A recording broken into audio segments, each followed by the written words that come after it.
Good evening, ladies and gentlemen. I'm Jose Ferrer, Prince Charles of Carpathia. And if my government could have secured a loan from the United States, I wouldn't be working so hard tonight for $80 on I've Got a Secret. I've Got a Secret, brought to you tonight by Green Whip, the whipped topping with country fresh flavor. From General Foods. Live from New York, here is I've Got a Secret, starring Gary Moore.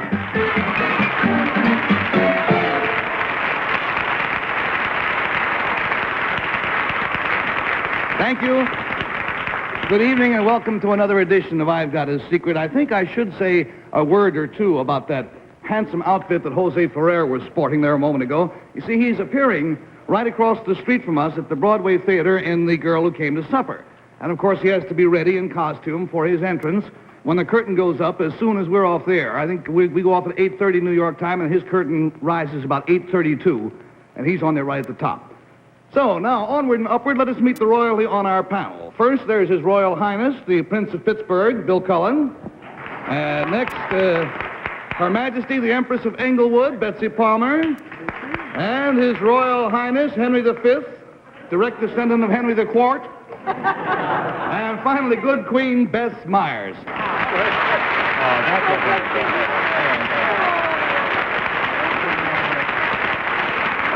And now I want you to meet a charming gentleman who is our first contestant. Will you come in, sir?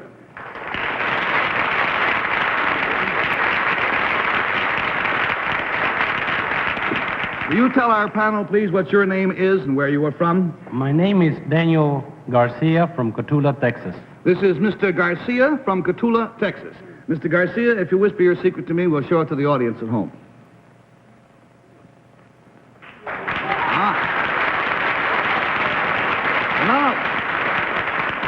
Now let us show the audience why this made such a lasting impression on you.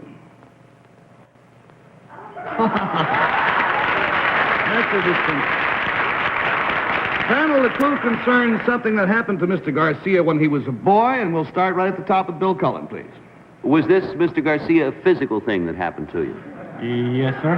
Yes, sir. Did it hurt? Did it hurt? In that sense. In a sense, yes. Were you spanked? You said it was a boy. As a boy. Were you spanked? Is that part of your secret? Yes, part of the secret. Would it help us? Are we now trying to determine who it was who spanked you? Would that be why it made such an impression? Yes. The impression gets funny now that I think of it. $20 down and $60 to go, and we go, please, to Betsy Palmer. Mr. Garcia, did this happen in Texas? Yes, ma'am. Were you spanked by a man? Yes, ma'am. Were you spanked by a very well-known man? Yes. Were you spanked by our President of the United States?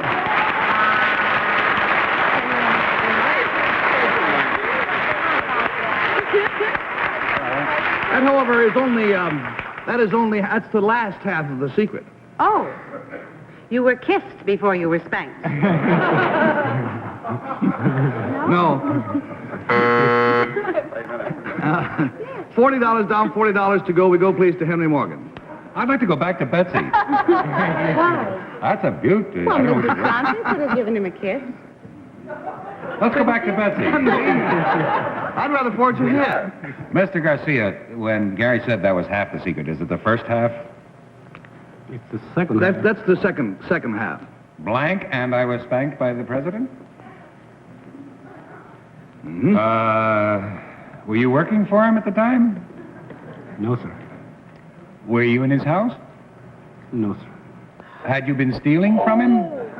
Hold it, Betsy. Had you been stealing from him? Hardly. Mr. Garcia's an upright, forthright fellow. I know, but most kids steal. I stole. Hurry up, and I'll tell you what it is. Back to Betsy. No? $60 down, $20 to go, and we go to Bess Myers. Well, now that everybody else knows, did it happen on his property? On his property? No, ma'am. No, you were spanked. Did you do something that affected him directly? That made him unhappy or angry with you? Yes, this was a disciplinary action. I see. Did it happen in the street? No, ma'am. No. I'm going to throw in the sponge because we're just grabbing. Now, panel, 36 years ago when Dan Garcia was a boy, he attended a small country school in Cotulla, Texas. He has many memories of that school because his sixth grade teacher happened to be a young man of a considerable promise named Lyndon Baines Johnson.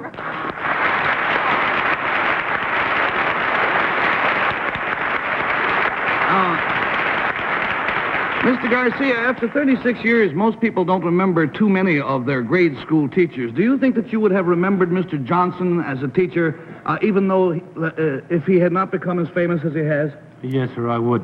Yes, sir. He was a man of outstanding qualities. He was outstanding qualities, a drive, eager, ambitious, and you could tell it even at that age that we can remember.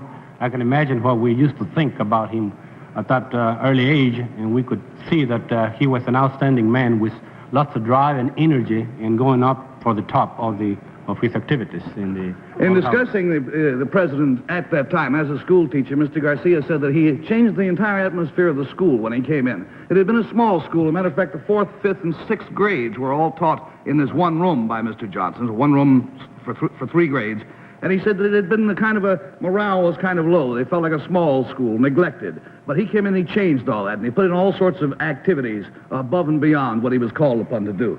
I have a picture here. By the way, he was how old at that time? Was 13 and a half years old. You were 13 and a half, and the president was how old? About 19 or 20, sir. 19 or 20. It was his first job. And here is a picture of I'll show it to camera 1 if I may, Shim. Here is a picture of that class. This is the 4th, 5th, and 6th grades. And right here is Dan Garcia. It hasn't changed very much. And up here is Lyndon Baines Johnson. So,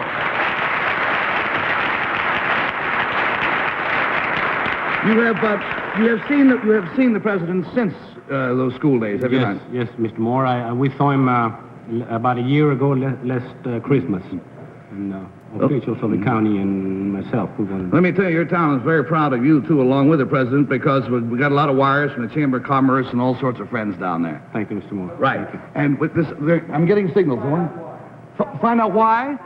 Why did he get why did he get a spanking? I didn't, well, what were you doing, you naughty boy? The idea was that back in those days, the Mr. Johnson at that time would leave the class and go out to visit the teachers around there, and would leave us on our honor. So this particular time, he went out, and as me and all the boys would start talking in the class, and I got up in front of the class and started clowning around and doing a little imitations, and we were having some fun. So about that time, Mr. Johnson at that time tiptoeing down the hall and came over and stand behind me. But by that time, of course, the class was just about getting down, they were not laughing or... They stopped laughing all of a sudden. Yes, sir. So all of a sudden I turned around, I knew there was something wrong, so I turned around, and there was Mr. Johnson at that time, our president, with his hands closed like that, just waiting for me to stop making funny in front of the class there. So he grabbed me by the hand and took me down the corridor, the hall there, into his office, and while we were going down there, I thought that I was kind of his little pet there, so I thought I wouldn't be spanked, probably just he'd let me go. But sure enough, he took me all the way inside and bent me over and gave me a good spanking. Well, you have had closer contact with our president than most of us. Thank you very much, Mr. Garcia.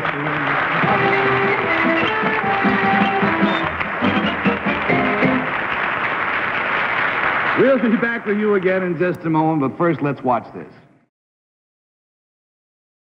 And having heard from our good client, let's welcome our next good contestant. Will you come in, sir?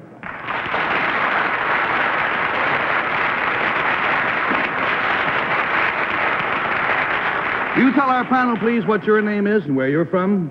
I'm Paul Goodman. I attend Bethel College in St. Paul, Minnesota. Paul Goodman of Bethel College in St. Paul. Now, Paul, if you'll whisper your secret to me, we'll show it at the same time to our audience at home.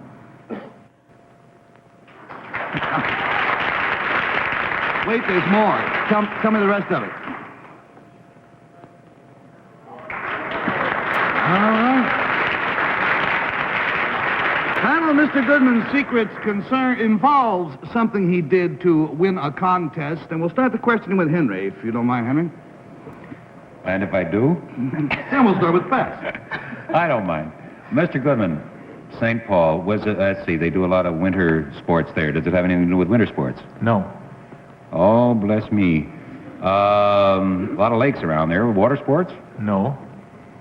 Were you indoors when you won this thing? Yes, partially. Partially indoors. Largely an indoor achievement, but some of it was outdoors, right? Right. I hope you were in motion at the time. Well, the picture of part in and part out is... was this essentially a physical thing you were doing? I would say it was essentially a physical thing, although it took a lot of advanced figuring to accomplish it, but the accomplishment itself was largely physical. Will you agree with that? I'll agree with that. All right, $20 down, $60 to go. We go to Bess, please. Paul, would we consider this a college boy's prank? No, Not really. As opposed to something that was quite serious. Well, it was extracurricular, let's put it that way, but it doesn't come under the heading of, like stuffing 27 boys into a phone booth or... No, that sort but of there's thing. been a contest recently going on among the college boys about staying awake for a very long period of time. Is it anything like that? No. No. But did... $40 down and $40 to go, and we'll go, please, to Bill Cullen. I had the perfect answer until you said it wasn't the phone booth bit, Gary. What? No, I thought it was the phone booth, perhaps, stuffing the 20. I do feel I should call attention to the fact now, having looked at Paul, that he is the spitting image of me when I was his age. Isn't that amazing? All I can say to you, Paul, is you have my sympathy. Paul, was this the kind of title you're pleased to have? The thing Dorian Gray. Stab my picture. Is this what? This title that you received for doing this, are you proud of it? Is it the kind of thing that you'll be pleased to tell your grandchildren about? Yes, it won't bother me. Does it have any... $60 down, $20 to go. And we go, please, to Betsy. Paul, was this title given to you by women? No. It was given to you by men? Yes. Your fellow collegians? No. Ah, it was done outside of school then. Yes. It was done in your hometown, St. Paul? In St. Paul, but St. Paul is not my hometown. Your hometown. It was done for an athletic group? No.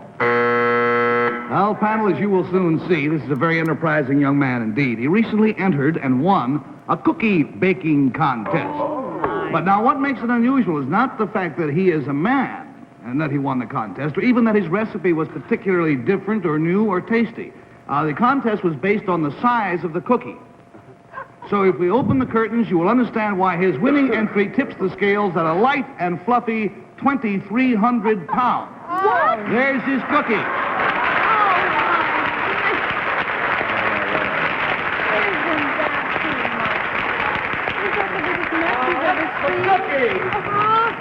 There is a cookie. Paul, I understand the contest was sponsored by radio station KDWB in Minneapolis. What were the rules of the contest? They offered $1.63 a pound for the biggest cookie, and this one won. $1.63 a pound is what they paid you, huh? Now, tell us, when I say it's enterprising, I'm not kidding. Tell us how you managed to finance this. Well, I didn't have the money myself, so we sold shares to the fellow students at $1 a share and raised $250 to buy the ingredients. It cost $250 for the ingredients, but you were getting back $1.63 a pound. Right. All right. Now, then, tell us about the ingredients. Well, the recipe is a very simple one to follow. We used 1,010 pounds of General Mills institutional cookie mix. We used 750 pounds of powdered sugar, 175 pounds of shortening, 250 pounds of miscellaneous ingredients, and then there was a dash of salt. Just a pinch. Not too much. Just a pinch of salt. How did you go about cooking it?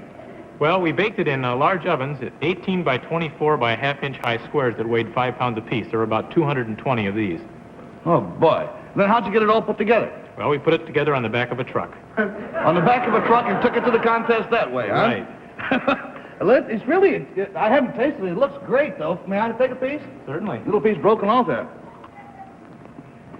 Mm-hmm. It's been around a little bit, but, I mean, it isn't exactly brand new, is what I'm trying to say, but the taste is there. What are you going to do with it? Well, since it isn't edible anymore, Why isn't it edible? it's been around a long time. It's so dirty now, all you can do is eat it. So what are you going to do with it? I really don't know what they're going to do with it. It's not mine anymore. Oh, they're going to keep it? I guess so. Don't leave it in the theater, will you? I promise. 2,300 pounds of cake is too much even for us. Young man, I admire your enterprise. Thank you so much for being with us. Thank you. All good.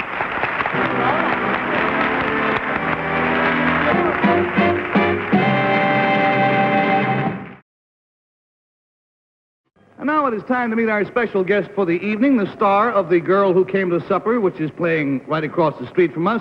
Here is the Prince Regent of Carpathia, Jose Ferrer.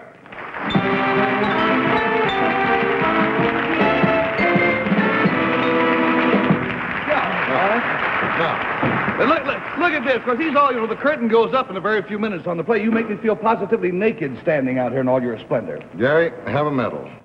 Oh! There you are. A medal? What is this a token of? This is a token for a subway. It actually is. It's a medal made out of a subway token. All right, what do you have cooked up for our panel tonight? Well, in keeping with my international costume, I have a language problem for our panel. And if we can just bring the easel on here, Yes, sir. we can go into further detail. Does one call you Your Highness, Your Majesty, or... Royal Highness or Sir or Joe, anything like that. All right. Now, there are certain words in the English language which represent an object or an animal to almost any child in America who reads a comic book. Words such as, for instance, oink or bow wow, ding dong, pig, dog, bell, goose, and so on.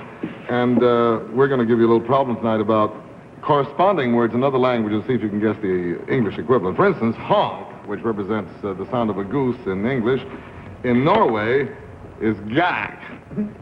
That's the Norwegian word for honk, huh? For honk, yes. And I suppose you would make the noise with it, you would go, gak, gak, gak. That sounds like a goose. So, yeah, you say honk, honk. Sounds better than honk, doesn't it? All right. So here we go. We'll start with Bill, I think. Now, Bill, there are two words. One, this is, as you see, the Chinese word, and we want to find the English equivalent. This is the Danish. Let's show our audience at home what that is. Now, you can see on your screens what those sounds represent in these languages. Now, this sounds like the animal if I do it correctly, like wong wong. That's right. Doesn't sound like an animal at all. So Wong. So Chinese it does. Wong wong.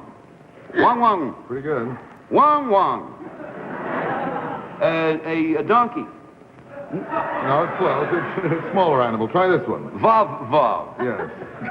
What about woof woof? Right. Right. Woof, woof. Woof woof. Woof. A cat. Oh, you're great. You don't know animals very well. It's a dog, isn't it? Vav vav is a dog. The Wong Wong's a dog, too, I Wong think. Wong. They're both a dog. How you get a dog out of Wong Wong, I don't know, but that's the Chinese equivalent of bow wow. There you are. That's a dog. I'll bet you we give you four clues, you see, which makes it, instead of making it easier, it makes it more difficult, I think. Pop, pop, pop, pop, pop, doof, doof. That's right. Do I put them all together? It's No. an object. It's not an animal, Betsy. What? It's not an Oh, animal. it's not No, an it's animal. not. Oh, well, it's a car, for heaven's sake, that Almost. can't get started. A little bigger than a car, A but truck that can't get bigger started. still. Bigger still. Locomotive, Henry says. That's right. You got it. Now, Henry, Yeah, we're Is this a thing or an animal? back to the animal kingdom here. Let's see. The first one is burr and This is Now, I have to do a marvelous thing here in my no-good head, is to see why somebody in Iceland thinks it's burr, and somebody in Portugal says, no, it's Well, this is and actually, Lots of M's on the end of it, Henry. yeah. Yeah. burr. Spelled backwards. Burr. Wait, I'll try one and one here and one the other. See, they make a meld in the back. Burr. Do a burr. Do It's a wedding of some kind. And it's very late in the evening. Try this backward, Henry. Moo moo? Yeah. No kidding. That's a Yeah, cow? that's a cow. Yes.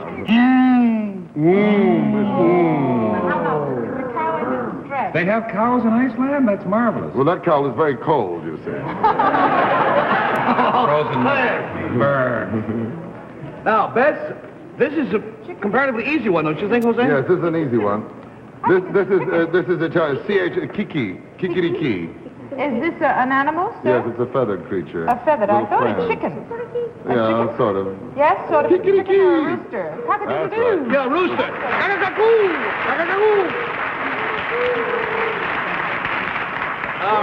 let's get back to Bill Cullen here. Bill, there you Well, are. everybody knows what that is. No point wasting any time on this one. Is that an animal? Yes, it's an animal. It's a living animal. Living animal. As a matter of fact, it's a set. I say it now. Bray, bray. It's a donkey. No, it's a feathered creature, Oh, I guess. feathered, yes. Many of them are, yes. Bray, bray. Bra, bra. No. Say bra, bra. Bra, bra. There, I said it. It's a crow. Bra, bra, bra, bra. What do I sound like? What do I sound? Bra, bra. That's something. You sound Bra. like a Scot trying to say bra brek muliknik. It's a donkey. No, a feathered. Bra, bra, bra, bra, bra, bra, bra. A parakeet. Chicken. Bra, bra. Canary. She's got it. What? She's got it. It's a duck, for God's That's sake. right. I love this. Oh, boy. Betsy, this is our favorite. Yeah. Now, Gesundheit. Hakushan, hakushan, hakushan, hakushan, hakushan. Is it an animal? Is it an animal? No. Hakushan, hakushan. Oh, it is? Hakushan. Hakushan, hakushan, Gesundheit. hakushan, Gesundheit. hakushan, Gesundheit. hakushan. Gesundheit. It's a locomotive. Is that all it is? It's a sneeze. It's a sneeze. We would, excuse me. I'm sorry. We would write down kachu or achu, and this is Japanese write this way. Hakushan. Very good. There, bra, bra. You need a handkerchief from over there. Glue, glue, glue, glue. How do you like my little glue, glue? Is this animate or inanimate? It flies, does it really? No, it's just got wings. Just walks around. What else is new? Yeah, Make it dog. very glottal, Henry.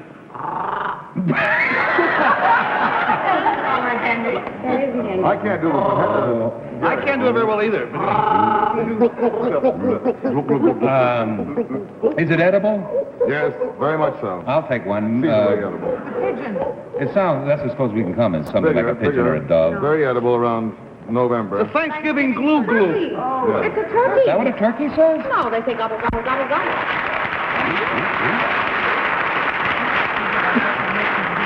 Jungle I sound. just don't understand I it. tell you, I've never listened to I don't understand I this don't one understand either. this one either. Best is just impossible. Go ahead. Is it really?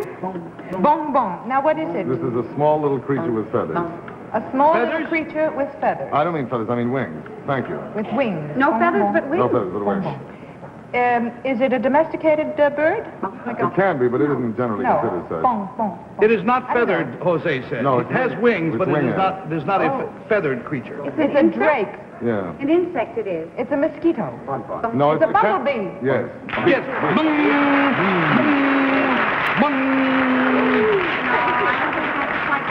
Oh boy, Bill, lots of luck. This is going to have to be our last one. Nerf, nerf. Nerf, nerf. Nerf. Nerf. Nerf. Dog. No, no. Make it very nasal. Nerf. Nerf. Nerf, nerf. We've seen the English equivalent for this on one of the earlier cards. Pig. That's a pig, you're right, Henry. Doink, doink, doink, I got it from you. I got it from you. I mean it.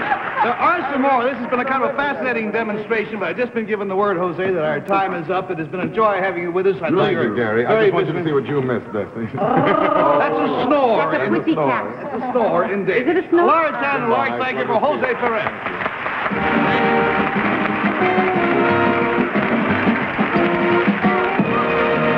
Now, we'll be back with you right after this important message. A lovely thing has just happened to us, or more particularly to Mr. Garcia. Our phone just rang backstage. It was the President of the United States calling, and right after the show, Mr. Garcia is hurrying as fast as he can ever go down to the White House to visit with President Johnson.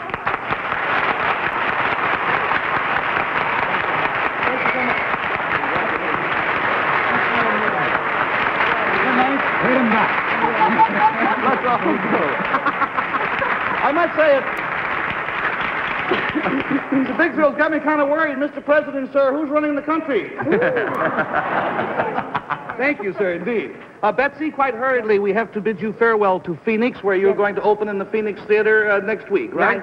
And Phyllis Diller will be in that chair next week, so look out. And so until then, take care. See you. You sold the villa. We made a fortune. I've always been involved in real estate. Well, you can't beat a good bull market if you ask me. What about you, Kate? How did you make your money? Bingo. It's Bingo America, starring Patrick Duffy. Print your card at gsn.com. Play along and you can win cash. Play Bingo America. Premieres Monday, March 31st at 7 p.m. only on GSN.